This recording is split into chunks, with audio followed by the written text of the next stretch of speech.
बिस्मिल्लाहिर्रहमानिर्रहीम। अस्सलाम वालेकुम व्यूअर्स, कैसे हैं आप सब लोग। आई होप आप सब खैरियत से होंगे। अल्हम्दुलिल्लाह मैं भी बिल्कुल ठीक हूँ। आज आप लोगों के साथ रजब स्पेशल मीठी टिक्कियों की रेसिपी शेयर करूँगी। मीठी टिक्कियाँ मुख्तलिफ तरीक़ों से बनाई जाती हैं। मैं आप लोगों के साथ वो रेसिपी शेयर कर रही हूँ जैसे हमारे घर में बनाई जाती हैं, और ज़ाहिर सी बात है मतलब एक घर की एक स्पेशल रेसिपी होती है, आज वही आप लोगों के साथ शेयर होगी। और मैं आपको ये 1.5 कप के हिसाब से मेजरमेंट बता रही हूँ। अगर आप लोगों ने ज़्यादा क्वांटिटी में बनाना है तो इन्हीं चीज़ों को आपने डबल कर लेना है, ठीक है जी। और यहाँ पे हमने ले ली है जी सूजी, ये 1.5 कप सूजी है। 1 टीस्पून इलायची पाउडर लिया है। आप चाहें तो सौंफ भी साथ ऐड कर सकते हैं, मैं सिर्फ इलायची पाउडर का इस्तेमाल करूँगी। और यहाँ पे मैंने चीनी ले ली है, नॉर्मल घर की जो चीनी होती है ये ली है। इसको मैंने पाउडर नहीं बनाया है, ठीक है जी। ये है 1.25 कप, ठीक है। जो आपने मेजरिंग कप लेना है ना, या किसी भी कप से आप नाप कर रहे हैं, 1 कप और 1 कप से थोड़ी सी ऊपर जाएगी, तकरीबन 4 to 5 टेबल स्पून, तो ये 1.25 कप हो जाएगी। 1.5 कप मैंने ले लिया है मैदा, अच्छे से छान लेना है पहले। 1/2 कप लिया है यहाँ पे मैंने डेसिकेटेड कोकोनट, जो कि मेरा होममेड है। 2 टेबल स्पून हमने लिए हैं सफ़ेद तिल, इससे ज़रा लुक भी अच्छी आएगी, टेस्ट भी मज़े का होगा। और 1/4 कप के करीब हमने लिया है ये घी है, इसको मैंने मेल्ट कर लिया है। आपने ऐसी जमा हुआ घी, जाहिर सी बात है सर्दियों का मौसम है तो जमा हुआ घी नहीं डालना, क्योंकि उसका दाना फिर रहेगा तो टिक्कियाँ आपकी ख़राब हो जाएंगी। और यहाँ पे 1 कप मैंने ले लिया है दूध। अब सबसे पहले हम दूध और चीनी को पका लेंगे और उसके बाद फिर इसका आटा तैयार करेंगे। चूल्हे पे पैन को चढ़ा दिया है, चूल्हा ऑन कर लिया। अब इसके अंदर दूध ऐड कर देंगे, साथ ही इसके अंदर डालूंगी मैं चीनी। ये 1.5 कप के हिसाब से बिल्कुल परफेक्ट चीनी है। अगर आप मीठा ज़्यादा खाते हैं तो फिर ज़्यादा कर लें। और साथ ही इलायची पाउडर डाल देंगे और इसको हम पका लेंगे अच्छे से। चीनी को मेल्ट होने तक हमने इसको पका लेना है। जैसे ही एक बॉयल आएगा तो फिर हम इसको उतार लेंगे। चलें जी, दूध को बॉयल आ चुका है, चीनी अच्छे से डिज़ोल्व हो गई है। अब हम करेंगे चूल्हा बंद और इसको कर लेते हैं ठंडा, और तब तक ड्राई इंग्रेडिएंट्स को मिक्स करते हैं। एक बड़ा मैंने बर्तन लिया है जिसमें हम आटा गूंथते हैं। इसके अंदर अब मैंने 1.5 कप मैदा ऐड कर दी है, 1.5 कप सूजी ऐड करेंगे, डेसिकेटेड कोकोनट डालेंगे। ये आपको ब्लैक इसलिए लग रहा है क्योंकि ये मेरा होममेड है, मैंने इसकी ब्लैक वाली साइड बैक से नहीं उतारी थी।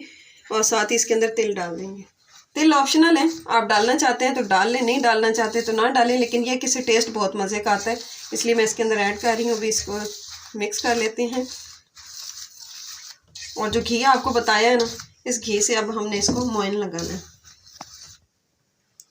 घी हमने ऐड कर दिया 1/4 कप, अच्छे से मिक्स कर लेते हैं। अच्छे से दोनों हाथों से मिक्स करना है ताकि तमाम चीज़ों के अंदर जो है अच्छे से मोइन आ जाए। इस तरीके से ये हम सारा इसको मिक्स कर लेंगे। चलें जी, माशाल्लाह से सारे ड्राई इंग्रेडिएंट्स को मिक्स कर लिया था, और साथ ही इसके अंदर घी का हमने मोइन भी लगा दिया है।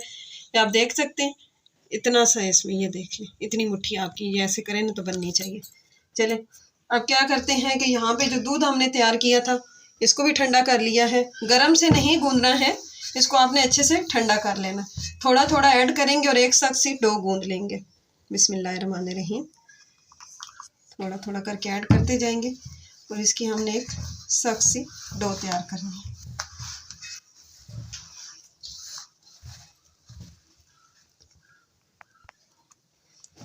थोड़ा थोड़ा ऐड करके इसकी डो तैयार करनी है अच्छे से। चलें जी, डो को हमने तैयार कर लिया। आप देख सकते हैं कि इतनी हार्ड होनी चाहिए, ठीक है। अभी ये और भी हार्ड हो जाएगी जब इसको हम आधे घंटे के लिए रेस्ट पे छोड़ेंगे ना, तो जो इसके अंदर हमने सूजी ऐड की है वो फूल जाएगी, ये और हार्ड हो जाएगी और बड़ी परफेक्ट सी जो इसकी बनेगी टिक्कियाँ। तो अभी हम इसको रखते हैं रेस्ट पे। ऊपर से हल्का सा ऑयल वाला हाथ लगा दीजिएगा ताकि खुश्की सी ना हो, ठीक है। ड्राई नहीं होनी चाहिए ऊपर की साइड। अभी इसको मैं थोड़ा सा घी लगा के तो इसको छोड़ देती हूँ आधे घंटे की रेस्ट। आधा घंटा हो चुका है। जो हमने मीठी टिक्कियों का आटा बना के रखा था ना, ये अच्छे से सेट हो गया। अब इसका मैंने ना आधे से कम पार्ट ले लिया है। जितना ईजीली आप इसको बेल सकते हैं उस हिसाब से आपने ले लेना, ठीक है। ये थोड़ा सा ऐसे होता है, भुरभुरा सा होता है, लेकिन इससे ये इतनी परेशान नहीं होना आपने। जब आप इसको बेलेंगे ना तो ये सेट हो जाएगा। जैसे इसको अब हम हल्के हाथों से बेल लेते हैं। बहुत ज़्यादा पतला नहीं, थोड़ा सा हम इसको मोटा ही रखेंगे। रोटी जो हम बनाते हैं ना उससे ये थोड़ा सा मोटा ही होगा, क्योंकि रोटी तो बहुत पतली होती है ना, जो चपाती रोटी हम घर में बनाते हैं। उससे ये थोड़ी सी इसकी शेप मोटी होगी। मैं आपको दिखाऊंगी कि आपने इसको कितना रखना है। इसको बेल के तो हम इसको कट कर लेते हैं।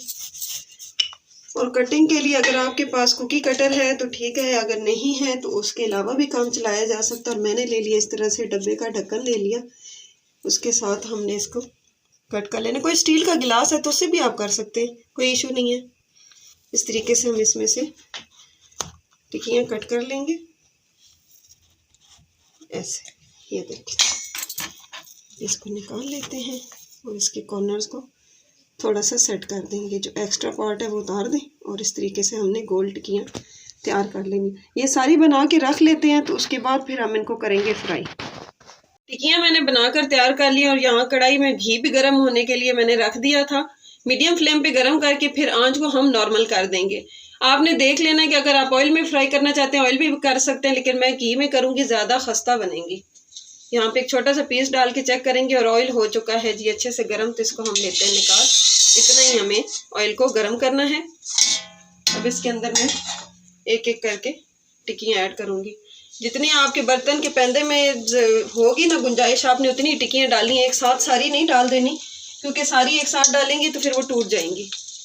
यहाँ पे मैं ये भी 2 डाल दी हैं, आप देख सकते हैं यहाँ पे बस। अब इनको हम हिलाना बिल्कुल भी नहीं है, 1 मिनट तक बिल्कुल भी नहीं हिलाना। जब एक साइड इसकी अच्छे से पक जाएगी फिर हम इसको पलटेंगे ताकि इसकी बेस अच्छे से सेट हो जाए, क्योंकि अभी हिलाएंगे ना तो इतनी सॉफ्ट होती हैं कि ये टूट जाएंगी। चलें जी, 1 मिनट हो चुका है, हमने टिक्कियों को बिल्कुल भी नहीं छेड़ा है। अब 1 मिनट के बाद हम इनको बड़ी ही एहतियात से पलट लेंगे। ये आप देखें, एक साइड से ये तो कलर आ चुका है, बड़े ही एहतियात से आपने पलटना है, नहीं तो ये बिल्कुल घुल जाएंगी। इसी तरीके से हम ये सारी टिक्कियाँ पलट लेते हैं। चलें जी, टिक्कियाँ हमारी फ्राई हो चुकी हैं। आप देखिए कितना ही माशाल्लाह खूबसूरत सा गोल्डन कलर आए हैं, आप देख सकते हैं। इसी तरीके से सारी फ्राई कर लेते हैं और फिर आपको दिखाते हैं फाइनल लुक। माशाल्लाह से बहुत ही मज़ेदार मीठी टिक्कियाँ तैयार हो चुकी हैं। आप देख सकते हैं कितनी ये मज़े की और बहुत ही खस्ता बनी है।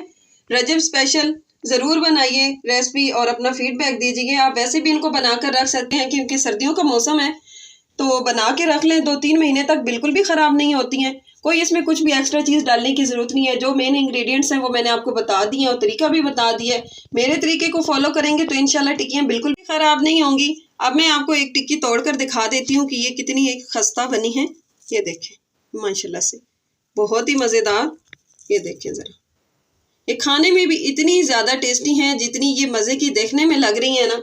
आप ज़रूर बनाइए और इस रेसिपी को फॉलो कीजिएगा और मुझे बताइएगा कि आपको ये कैसी लगी। अगर आप मेरी वीडियो पर नए हैं तो चैनल को सब्सक्राइब कर दें, वीडियो को लाइक और शेयर करना मत भूलिएगा और बेल के आइकन को भी प्रेस कीजिएगा ताकि मेरी तमाम न्यू अपलोड्स आप लोगों तक बआसानी पहुँच सकें। फिर मिलते हैं जी किसी नई मज़ेदार सी रेसिपी के साथ। तब तक के लिए मुझे इजाज़त दीजिए। अल्लाह हाफिज़।